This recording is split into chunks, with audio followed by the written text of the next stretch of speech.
Breaking news. Africa దేశం Sudan దేశంలో ఘోర విషాదం చోటు చేసుకుంది. మర్రా పర్వతాల ప్రాంతంలో కొండ చర్యలు విరిగిపడడంతో ఒక గ్రామం తుడిచిపెట్టుకుపోయింది. కొండ చర్యలు విరిగిపడిన ఘటనలో 1000 మందికి పైగా మృతి చెందారు. గత కొన్ని రోజులుగా సుడాన్ దేశంలో వర్షాలు బీభత్సంగా కురుస్తున్నాయి. భారీ వర్షాల వల్ల రికార్డు స్థాయి వరదలు రావటంతో ఇప్పటికే వేలాది మంది ప్రభావితమయ్యారు. వర్షాల కారణంగా మర్రా పర్వత ప్రాంతాల్లో కొండ చర్యలు విరిగిపడడంతో చరాసిన్ అనే గ్రామం పూర్తిగా తుడిచిపెట్టుకుపోయింది. ఈ విషయాన్ని సుడాన్ లిబరేషన్ మూవ్మెంట్ ఆర్మీ ధృవీకరించింది. గ్రామంలో నివసిస్తున్న 1000 మంది మరణించారు.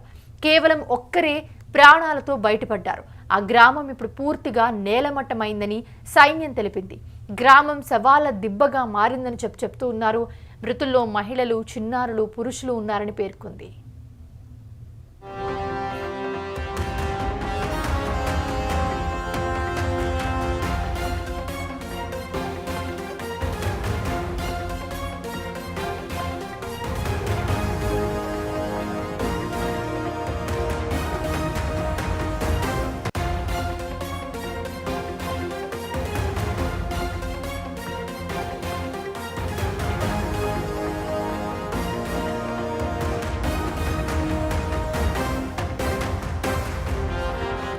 సుడాన్ లో ప్రస్తుతం అంతర్యుద్ధం కొనసాగుతోంది. సైన్యానికి పారామిలిటరీ దళాలకు మధ్య వివాదం జరుగుతోంది. దీంతో సామాన్య ప్రజలు ఎఫెక్ట్ అవుతూ ఉన్నారు. ఈ ఘర్షణల కారణంగా అనేక మంది ప్రజలు పర్వత ప్రాంతాలకు వలసలు వెళ్లి జీవిస్తూ ఉన్నారు. తమను తాము రక్షించుకునేందుకే చాలా మంది ఈ మర్రా పర్వత ప్రాంతంలో నివాసం ఉంటూ ఉన్నారు. ఇలాంటి వారితో ఏర్పడిన గ్రామంలోని తాజాగా ఒక పెద్ద ప్రమాదం జరిగింది. ఇప్పటికే ఆహారం, మందుల కొరతతో ఇబ్బందులు పడుతున్న వీరు ఇప్పుడు ప్రకృతి విపత్తు రూపంలో మృత్యువాత పడ్డం అందరినీ కలిచివేస్తోంది. ప్రాణాలు కాపాడుకుందామని వచ్చిన వారిని ప్రకృతి విపత్తు ప్రాణం తీసింది. గ్రామం పూర్తిగా భూమిలోకి కుంగిపోయింది. కొండ చర్యల కింద చిక్కుకున్న మృతదేహాలను వెలికి తీసేందుకు సహాయం చేయాలని ఐక్యరాజ్య సమితిని, అంతర్జాతీయ సహాయ సంస్థలకు సుడాన్ ప్రభుత్వం విజ్ఞప్తి చేసింది. అయితే 2 ఏళ్లుగా కొనసాగుతున్న ఈ అంతర్యుద్ధం కారణంగా దేశంలో సగం జనాభా తీవ్ర ఆకలితో అలమటిస్తుండగా లక్షలాది మంది నిరాశ్రయులయ్యారు.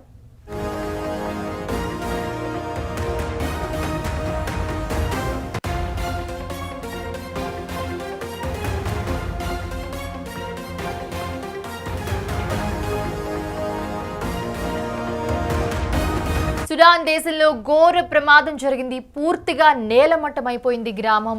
ఆ విజువల్స్ కూడా మీరు చూస్తూ ఉన్నారు. ఆ కొండ చర్యల మధ్య ఉన్న ఒక గ్రామం మొత్తం కూడా తుడిచిపెట్టుకుపోయింది. అక్కడ కనీసం ఒక గ్రామం ఉండేది అనే ఆనవాళ్ళు కూడా లేకుండా అయిపోయింది. అది చూస్తుంటే మొత్తం కూడా అలానే కనిపిస్తుంది. ఎక్కడ కూడా ఒక గ్రామం ఉండేది, అక్కడ ప్రజలు నివసించేవారు, అక్కడ కూడా కొన్ని ఇళ్ళు ఉండేవి అనేది ఏది కనీసం ఒక్క ఆధారం కూడా లేకుండా మొత్తం కూడా తుడిచిపెట్టుకుపోయింది. ప్రస్తుతం కొండ చర్యల కింద భూమిలో కుంగిపోయింది మొత్తం గ్రామం అంతా కూడా. అక్కడ మొత్తం 1000కి పైగా మృతదేహాలు ఉన్నాయి. వాటిని వెలికి తీసేందుకు ప్రస్తుతం అక్కడ అధికారులు, సిబ్బంది అంతా కూడా ప్రయత్నిస్తూ ఉన్నారు. అంతమందిలో 1000 మంది నివసిస్తున్న ఆ గ్రామం ఏదైతే ఉందో, చిన్న గ్రామం, ఆ గ్రామంలో ఒక్కరు మాత్రమే ప్రాణాలతో బయటపడ్డారు. మిగతా వాళ్ళందరూ కూడా అక్కడికక్కడే ఆ భూమి కుంగిపోవడం, ఆ ఘోర ప్రమాదం జరగడంతో, నేలమట్టం అయిపోవడంతో మొత్తం కూడా అక్కడికక్కడే మృతి చెందారు.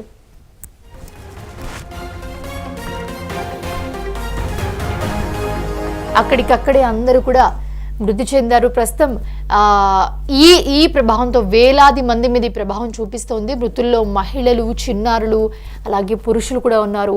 ఒక్కరు మాత్రమే ఈ ప్రమాదం నుంచి పడగలిగారు. సో వాళ్ళ పరిస్థితి ఎలా ఉందో కూడా ఇంకా అధికారులు బయటికి రివీల్ చేయలేదు. ప్రస్తుతం అక్కడ సహాయక చర్యలు అందించడానికి మొత్తం కనీసం బాడీస్ని బయటకు తీసే ప్రయత్నం చేస్తున్నారు. విజువల్స్లో చూస్తూ ఉంటే కనుక అక్కడ ఒక గ్రామం ఉండేది అనే ఆనవాళ్ళు కూడా కనిపించకుండా వెళ్ళిపోయిందంటే అంత ఘటన ఏ స్థాయిలో జరిగింది, ఎంత ఘోరంగా అందరూ చనిపోయారు అనేది మనం అర్థం చేసుకోవచ్చు. ప్రస్తుతం అక్కడ కనీసం చిన్న చిన్న వస్తువులు, బట్టలు కూడా కనిపించలేని పరిస్థితి అయిపోయింది. మొత్తం కూడా కొండల్లో భాగం అయిపోయి కనీసం అక్కడ గ్రామం ఉండేది అని ఆనవాళ్ళు కూడా లేకుండా అయిపోయిందంటే మీరు అర్థం చేసుకోవచ్చు. విజువల్స్లో ఘటన జరిగిన తర్వాత, ఘటన ముందు ఉన్న విజువల్స్ మనం చూస్తూ ఉన్నాము.